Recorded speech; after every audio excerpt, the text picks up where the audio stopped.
I want to show you how to make a USB OTG cable just by using a charging cable. As you can see on the LG G4 here that I'm hooked up with my keyboard, and it works.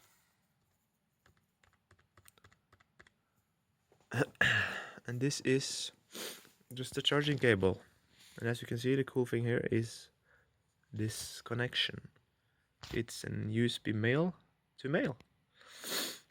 And how did I do that? I found a cool guy on YouTube that showed this trick. So you just remove this metal, open it this way, take it off, and then you will have this. And as you can see, the pins are slightly bend upwards, because then you will have good contact with the USB male.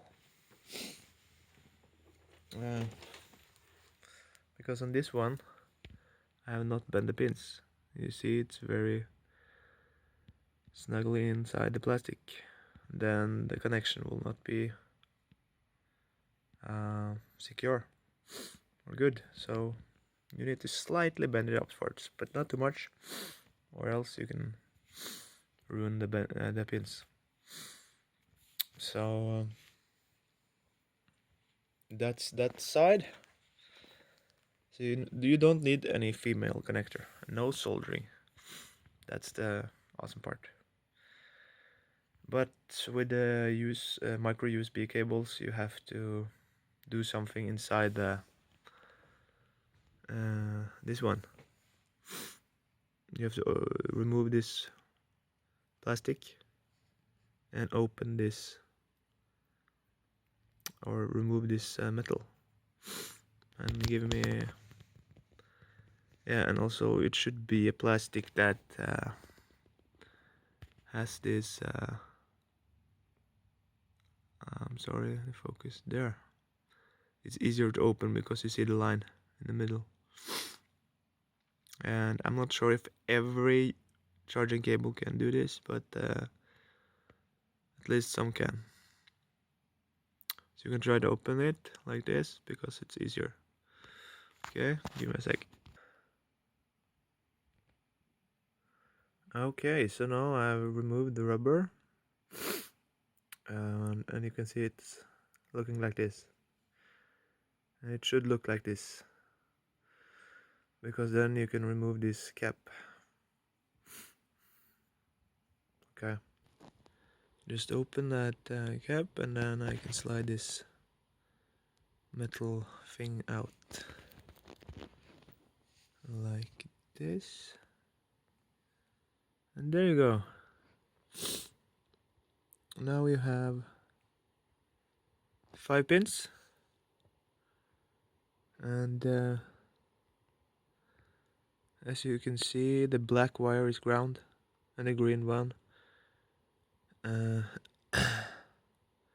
So this up here, number 5 or number 1, depends on how you have to put something metal that will connect this wire with the wire beside it. Okay, I used just a small piece of like this. I cut it up and put it up there or inside there. Just have to tweak a bit, and then you get it inside, and in the end it should fit. And be careful, and then you slide this over very carefully, and then hopefully you will not have any problems with it working intermittently. So if it if you do this and the cable will not read your keyboard or whatever, I mean the phone will not read the keyboard or whatever, the input, then just try again until it works. Okay, so that's the deal. How to make a USB charging cable to an USB on-the-go cable without soldering, without female connector. Sorry, I'm sick, so I'm not so my voice is not so good, but okay, take care.